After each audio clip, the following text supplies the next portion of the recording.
ஒரு மெடிக்கல் ஷாப்பில் 2 பேர் உட்காந்து பேசிகிட்டு இருந்தாங்க. அப்போ திடீர்னு ஒரு குட்டி பையன் கையில் உண்டியலோடு ஓடி வரான். ஓடி வந்து நின்றுட்டு இருந்தான். அதில் 2 பேர் பேசிகிட்டு இருந்தாங்க இல்லையா, அவரில் ஒருத்தர் என்னப்பா என்ன வேணும் அப்படின்னு சொல்லி கேட்குறாங்க. சார், எனக்கு அதிசயம் வேணும், இந்த பணத்தை வச்சுட்டு தரீங்களா அப்படின்னு சொல்லிட்டு குட்டி பையன் கேட்குறான். அதில் ஒன்றுமே புரியல அவருக்கு. என்னப்பா என்ன சொல்கிற?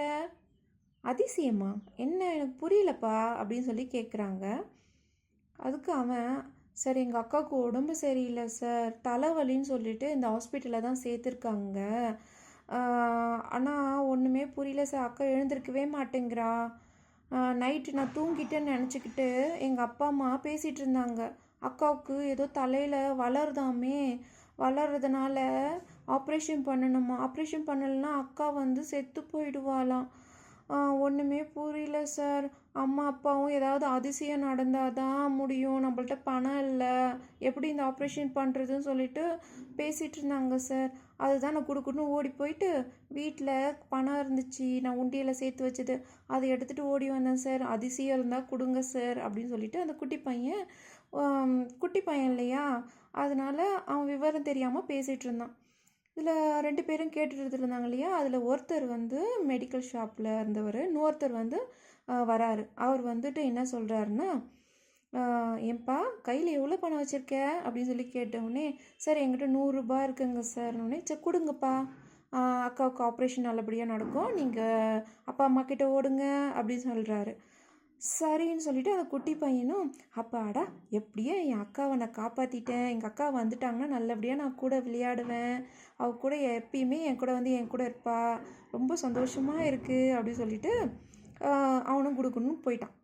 போனதுக்கப்புறம் ஆப்ரேஷன் பார்த்திங்கன்னா நடத்துறதுக்கு என்னென்ன ப்ராசஸ் ஸ்டெப்ஸு எல்லாமே நடந்து சூப்பராக சக்ஸஸ்ஃபுல்லாக ஆப்ரேஷன் முடிஞ்சதுக்கப்புறம் அந்த குழந்தையோட அப்பா அம்மாவுக்கு ஒன்றுமே புரியல. எப்படி நம்ம தான் பணமே கட்டலையே, எப்படி குழந்தைக்கு ஆப்ரேஷன் நடந்தது சொல்லிட்டு அவங்க அப்பா ஸ்பீடாக போயிட்டு பில்லிங் சென்டரில் போய் கேட்குறாரு.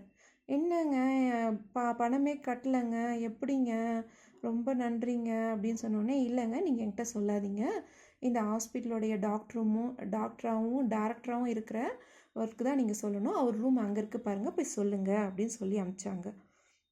சரின்னு சொல்லிட்டு இவரும் விரைந்து சொல்கிறார். சீக்கிரமாக போயிட்டு அந்த ரூமில் பார்த்துட்டு அந்த டாக்டர் அங்கே நின்றுட்டு இருந்தாரா, அவர் காலில் போயிட்டு விழுந்துட்டு ரொம்ப தேங்க்யூ சொல்கிறாரு. சார், நான் ரொம்ப நன்றி கடன் பட்டிருக்கேன், என் வாழ்நாள் முழுவதும் உங்களுக்கு நான் என்ன பண்ணாலும் அதுக்கு மிகை ஆகாது, எனக்கு ரொம்ப ரொம்ப நன்றி சார், என் பெண் குழந்தைய காப்பாற்றி கொடுத்துட்டீங்க சார் அப்படின்னு சொல்லிட்டு காலில் விழுந்துட்டு அழறாரு. அப்போ அந்த டாக்டர் தம்பி எழுந்திருப்பா, இங்கே பாருங்க, எனக்கு தேங்க்ஸ் சொல்ல வேண்டாம், உங்கள் பையன் இருக்கான் இல்லையா, அந்த பிள்ளைக்கு போய் சொல்லுங்கள், அவர் ரொம்ப நம்பிக்கையோடு இருந்தாப்புல, எங்கள் அக்காவை காப்பாற்ற முடியும் அப்படின்ற ஒரு நம்பிக்கையோடு என்கிட்ட பேசினாப்புல.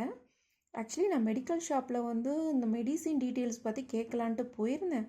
அங்கே உங்கள் பிள்ளை பேசுகிறத பார்த்துட்டு எனக்கு மனசளவில் ரொம்ப இதுவாயிட்டேன், இந்த பிள்ளைக்கு எப்படியாவது காப்பாற்றணும் அப்படின்ற எண்ணம் எனக்குள்ளே எழ வச்சது உங்கள் பிள்ளை தான், அந்த பிள்ளைக்கு நீங்கள் போய் நன்றி சொல்லிவிடுங்க அப்படின்னு சொல்லிட்டு அந்த டாக்டர் சொன்னார்.